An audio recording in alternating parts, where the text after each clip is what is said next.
जय श्री गणेश। प्रयाग में सूत जी से मुनियों का शीघ्र पाप नाश करने वाले साधन के विषय में प्रसन्न, जो आदि और अंत में तथा मध्य में भी नृत्य मंगलमय है और जिनकी समानता अथवा तुलना कहीं भी नहीं है, जो आत्मा के स्वरूप को प्रकाशित करने वाले देवता परमात्मा है और जिनके 5 मुख हैं, और जो खेल ही खेल में अनायास जगत की रचना, पालन और संहार, अनुग्रह एवं तिरोभाव स्वरूप 5 प्रबल क्रम करते रहते हैं, उन सर्वश्रेष्ठ अजर अमर ईश्वर अंबिकापति भगवान शंकर का मैं मन ही मन चिंतन करता हूँ। व्यास जी बोले, जो धर्म का महान क्षेत्र है वहां गंगा यमुना का संगम हुआ है, और जो ब्रह्म लोक का मार्ग है, और उस परम पुण्य में प्रयाग में सत्य व्रत में तत्पर रहने वाले महातेजस्वी महाभाग महात्मा मुनियों ने एक विशाल ज्ञान यज्ञ का आयोजन किया, और उस ज्ञान यज्ञ का समाचार सुनकर पौराणिक शिरोमणि व्यास शिष्य महामुनि सूत जी महामुनियों का दर्शन करने के लिए आए, और सूत जी को आते देखकर वे सब मुनि उस समय हर्ष से खिल उठे और अत्यंत प्रसन्न चित्त से होने और उनके विधिवत स्वागत सत्कार किया। तत्पश्चात उन प्रसन्न महात्माओं ने उनकी विधिवत स्तुति करके विनय पूर्वक हाथ जोड़कर उनसे इस प्रकार कहा, हे सर्वज्ञ विद्वान रोमहर्षण जी, आपका भाग्य बड़ा भारी है, और इसी से आपने व्यास जी से यथार्थ रूप से संपूर्ण पुराण विद्या प्राप्त की है, और इसीलिए आप आश्चर्य स्वरूप कथाओं के भंडार हैं। ठीक उसी तरह जैसे रत्नाकर समुद्र बड़े बड़े सारभूत रत्नों का आगार है, तीनों लोकों में भूत वर्तमान और भविष्य की जो बात है तथा अन्य भी जो कोई वस्तु है वह आपसे अज्ञात नहीं है। आप हमारे सौभाग्य से इस कर्म का दर्शन करने के लिए यहाँ आ गए हैं, और इसी व्याज से हमारा कुछ कल्याण करने वाले हैं, क्योंकि आपका आवागमन निरर्थक नहीं हो सकता। हमने पहले भी आपसे शुभाशुभ तत्व का पूरा वर्णन सुना है, किंतु उससे तृप्ति नहीं होती, हमें उसे सुनने की बार बार इच्छा होती है। उत्तम बुद्धि वाले हैं सूत जी, इस समय हमें एक ही बात सुननी है कि यदि आपका अनुग्रह हो तो गोपनीय होने पर भी आप उस विषय का वर्णन करें। घोर कलयुग आने पर मनुष्य पुण्य कर्म से दूर रहेंगे और दुराचार में फंस जाएंगे, सबके सब सत्य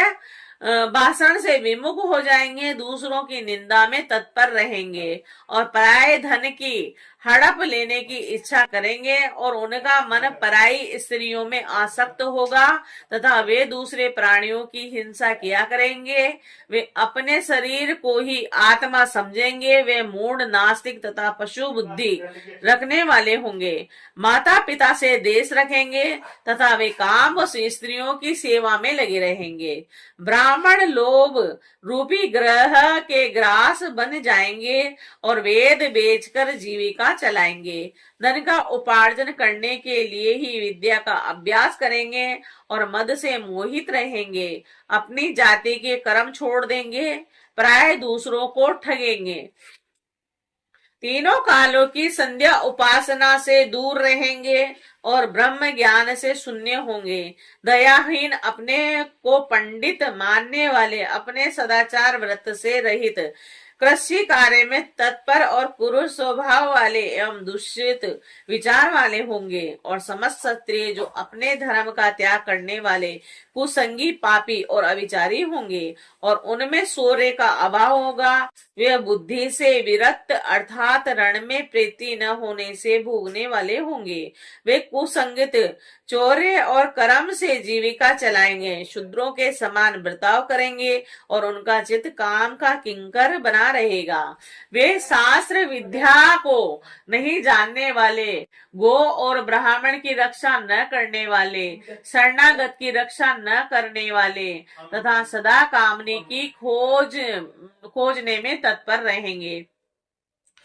प्रजा पालन रूपी सदाचार से रहित भोग में तत्पर प्रजा का संहार करने वाले, दुष्ट और प्रसन्नता पूर्वक जीव हिंसा करने वाले होंगे। वे से संस्कार भ्रष्ट,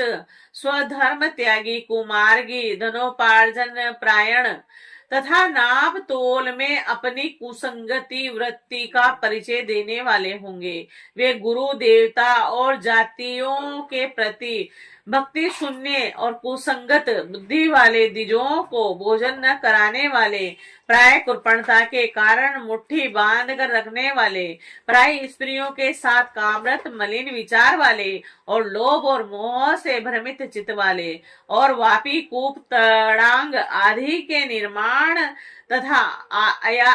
यज्ञ आदि सत्कर्मों में धर्म का त्याग करने वाले होंगे और इसी तरह कुछ शुद्ध ब्राह्मणों के आचार में तत्पर होंगे और उनकी आकृति उज्जवल होगी। वे अर्थात वे अपना कर्म धर्म छोड़कर उज्जवल वेशभूषा से विभूषित हो और व्यर्थ घूमेंगे और वे मूढ़ होंगे। वे स्वभावतः ही अपने धर्म का त्याग करने वाले होंगे। वे भांति भांति के तप करने वाले होंगे और द्विजों को अपमानित करेंगे। छोटे बच्चों की अल्प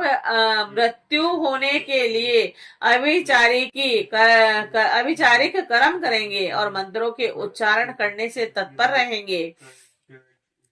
शालग्राम की मूर्ति आदि पूजेंगे, होम करेंगे और किसी न किसी के प्रतिकूल विचार सदा रखते रहेंगे और कुटिल स्वभाव वाले होंगे और द्विजों से देश भाव रखने वाले होंगे और वे यदि